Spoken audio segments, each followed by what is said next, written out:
Pemirsa, ribuan kendaraan pemudik memadati ruas tol Jakarta Cikampek kilometer 55 hingga kilometer 47 tol MBZ pada Rabu malam. Ya, tingginya volume kendaraan dari arah Jakarta menuju arah timur Jawa Tengah dan Jawa Barat membuat kecepatan kendaraan hanya bisa dipacu 10 hingga 20 km per jamnya. Sejak pukul 21 hingga pukul 23.30 waktu Indonesia Barat, ribuan kendaraan terus mengalir dari arah Jakarta.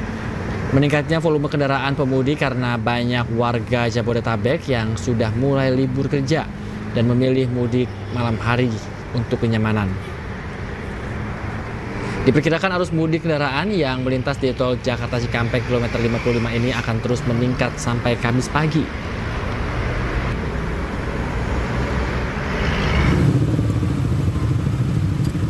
Pemirsa, kepadatan pemudik terjadi di Jalan Arteri Kalimalang, Bekasi, Jawa Barat pada Rabu malam. Para pemudik motor sudah memadati jalur ini dan mereka sengaja melakukan mudik di malam hari untuk menghindari cuaca panas. Peningkatan volume kendaraan diprediksi akan terus terjadi hingga Lebaran nanti.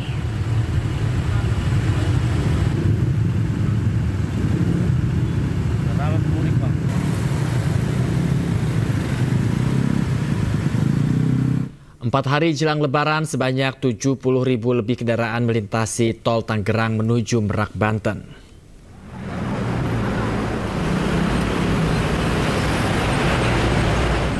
Kepadatan kendaraan nampak terlihat di gerbang tol Cikupa, Tangerang, Banten pada Kamis dini hari atau 4 hari jelang perayaan Idul Fitri, pemirsa. Umumnya kendaraan yang melintas merupakan para pemudik yang menggunakan kendaraan roda 4 maupun bus antar kota antar provinsi. Petugas memprediksi kepadatan arus mudik di tol Tangerang menuju Merak akan terjadi pada H-3 besok atau pada hari Jumat. Para pemudik juga dihimbau untuk selalu memperhatikan rambu lalu lintas serta menjaga kondisi tubuh selama dalam berkendara. Agar tetap mematuhi patroli lintas, ya, bawa barang secukupnya, cek kendaraan benar-benar harus layak pakai, siap pakai, dan juga jangan lupa kesehatan kita juga harus siap supaya selamat sampai di tujuan. Dan untuk mengetahui situasi terkini pantauan mudik Lebaran 2025, kami telah terhubung dengan rekan Jen Cayani di gerbang tol Kalikangkung, Semarang, dan juga rekan Hadisti Arifah di stasiun Pasar Senen, Jakarta, serta rekan Syahreza Zanski di Pelabuhan Merak, Cilegon, Banten. Kita ke rekan Jen Cayani terlebih dahulu. Selamat pagi, Jen. Apakah sudah terlihat penumpukan kendaraan pemudik di sana? Baik, selamat pagi Yasmin dan juga pemirsa. Untuk saat ini situasi arus lalu lintas di gerbang tol Kalikangkung yang mengarah ke tol Trans Jawa maupun mengarah ke Jakarta, keduanya masih terpantau lancar. Dan para pengemudi atau para pemudik ini dapat berkendara dengan kecepatan normal. Namun berdasarkan data terakhir yang kami terima pada malam tadi, yakni pada hari kemarin, data menunjukkan bahwa pada hari kemarin sudah ada 30.400 kendaraan dalam satu hari yang melintas di gerbang tol Kalikangkung menuju ke Jawa atau tol Trans Jawa. Dan ini kalau bisa dihitung per jamnya sudah mencapai sekitar 1.500 sampai 2.500 kendaraan per jamnya. Dan ini mengalami sedikit peningkatan meskipun tidak signifikan, di mana nantinya jika sudah menyentuh di angka 3.000 kendaraan per jamnya, maka akan diberlakukan sistem rekayasa lalu lintas, sistem one way. Dan nanti akan kita lihat bersama-sama seperti apa kenaikannya untuk volume kendaraan di gerbang tol Kalikangkung. Sementara itu untuk periode arus mudik 2025 ini hingga saat ini kenaikan volume kendaraannya sudah mencapai 45% dari lalu lintas normal. Yang semula yang melintas di gerbang tol Kalikangkung ada 70.000 kendaraan, saat ini pada musim atau periode arus mudik sudah mencapai 103.000 kendaraan. Sementara itu, seperti yang tadi kami juga sudah sebutkan, sistem rekayasa lalu lintas, sistem one way atau satu arah akan diberlakukan secara situasional meskipun direncanakan akan diberlakukan pada hari ini tanggal 27 Maret pada pukul 2 siang nanti sampai tanggal 29 Maret sampai pukul 12 malam. Namun berdasarkan informasi terakhir kemarin dari Kapolri menyampaikan bahwa nantinya sistem rekayasa lalu lintas ini akan diberlakukan situasional melihat jumlah atau volume kendaraan yang melintas di setiap gerbang tol yang nanti akan diberlakukan sistem one way ini sudah mencapai di parameter volume kendaraan tertentu. Sementara itu Yasmin. Baik, kita beralih ke rekan Hadisti yang berada di Stasiun Pasar Senen Jakarta. Selamat pagi Hadisti, bagaimana situasi terkini di sana? Ya, selamat pagi Yasmin dan juga pemirsa. Situasi di Stasiun Pasar Senen Jakarta pagi hari ini terpantau sudah dipadati oleh ribuan calon penumpang yang mayoritas merupakan pemudik yang akan melakukan perjalanan menggunakan kereta api jarak jauh. Nah, terkait arus mudik pada masa angkut lebaran pada tahun ini, PT KAI Daob 1 Jakarta ini mencatat telah menjual lebih dari 700.000 tiket untuk keberangkatan dari wilayah Jakarta. Nah, di mana data tersebut menunjukkan bahwa sudah terjadi okupansi penumpang mencapai 68% dari total kapasitas, yakni sekitar 1.034.978 tempat duduk yang tersedia selama periode angkutan lebaran 2025 ini. Nah, untuk periode angkutan lebaran memang ini tercatat sejak dari 21 Maret lalu hingga 11 April nanti. Nah, kalau kita tadi melihat total ketersediaan tiket dan juga jumlah yang sudah terjual, artinya hingga arus mudik ini sudah tidak banyak tiket yang tersedia, yakni hanya sekitar 300.000 tiket saja. Itu pun mayoritas tiket yang dapat dibeli ini hanya di pasca lebaran, karena kalau kita melihat pada puncak arus mudik yang diprediksi akan terjadi pada esok hari, yakni 28 Maret hingga 30 Maret, bahkan juga di hari lebaran ini sudah hampir habis terjual, yakni 91% dari total ketersediaan perharinya ini sudah hampir habis. Nah, kalau untuk hari ini saja Yasmin dan juga pemirsa, dari Stasiun Senen Jakarta memberangkatkan lebih dari 27.000 penumpang dengan total perjalanan KA sebanyak 42.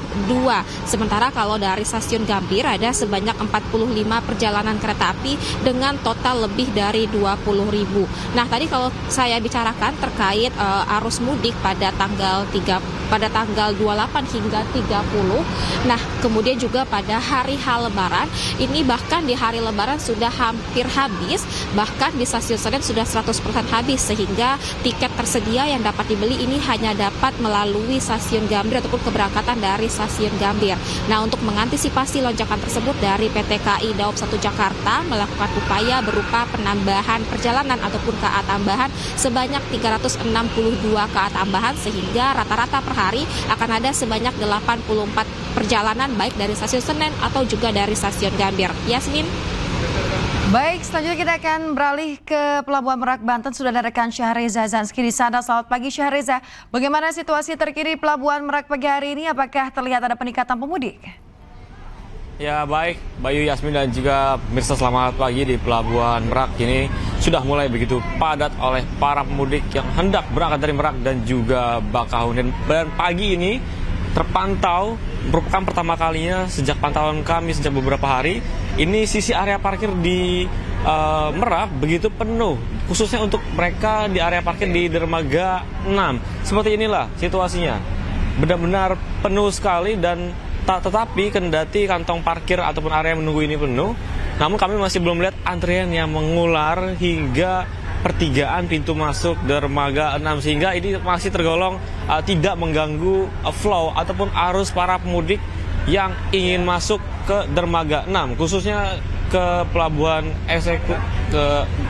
eksekutif Merak tentunya. Dan untuk diketahui juga, Bayu, Yasmin dan juga pemirsa, ini merupakan sudah memasuki H-4 ataupun 4 hari jelang Lebaran. Dan informasi yang kami terima per Selasa 25 Maret sudah ada 67.000 orang yang diberangkatkan dari Merak menuju ke Bakauheni. Sementara ada sekitar 14.000 kendaraan yang diberangkatkan juga. Ini terdiri dari kendaraan pribadi yang meliputi mobil kendaraan pribadi, truk, dan juga kendaraan lainnya. Dan memang seperti diketahui, memang Pelabuhan Merak ini difokuskan untuk para kendaraan pribadi. Artinya memang beberapa truk dengan golongan berat dan juga sepeda motor juga beberapa dialihkan ke pelabuhan lain seperti ke Ciwandan dan juga ke BBJ, sehingga ini difokuskan sebagai kendaraan pribadi untuk mengurai kepadatan tentunya. Bayu, Yasmin, dan juga pemirsa, dari pihak ASDP sendiri menghimbau agar masyarakat bisa datang 1 jam ataupun 2 jam lebih awal agar tidak mengganggu arus keberangkatan ataupun arus menunggu masyarakat yang ingin berangkat dari Pelabuhan Merak. Sementara itu, Bayu, Yasmin, balik Anda. Baik, terima kasih rekan Syazri Zanski melaporkan langsung dari Pelabuhan Merak, Banten. Sebelumnya rekan Hadisti Arifah di Stasiun Pasar Senen dan juga rekan Jen Cahyadi di Gerbang Tol Kali Kangkung. Selamat bertugas kembali rekan-rekan. Pemirsa, ratusan kendaraan pemudik masih mengantre di Pelabuhan Ciwandan, Cilegon, Banten.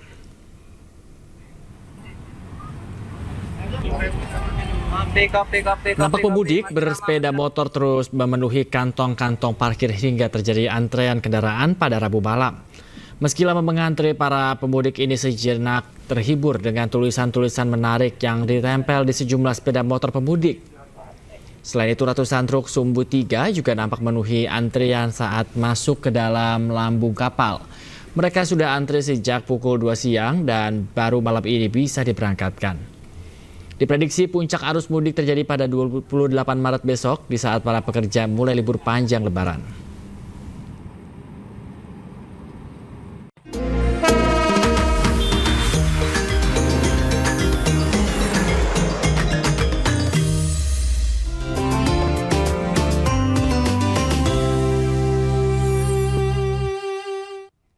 Pemirsa, ada kabar baik bagi para tenaga pengajar. Harapan untuk mensejahterakan para guru di seluruh Indonesia ini semakin dekat untuk terwujud. Ya, betul sekali. Program Rumah untuk Guru Indonesia diluncurkan untuk membantu para guru di seluruh Indonesia memiliki rumah yang layak dan terjangkau.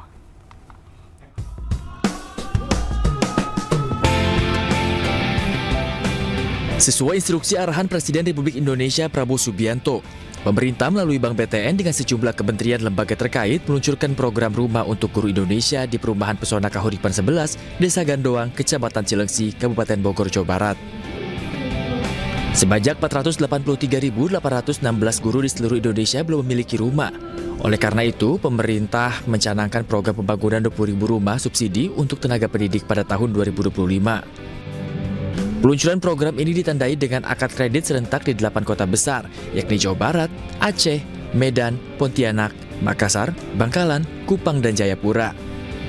Ini merupakan jawaban dari komitmen Bapak Presiden untuk senantiasa memberikan perhatian kepada para guru. Selain peningkatan kesejahteraan, juga peningkatan untuk mereka dapat hidup secara layak. Salah satunya juga dengan memiliki rumah subsidi ini.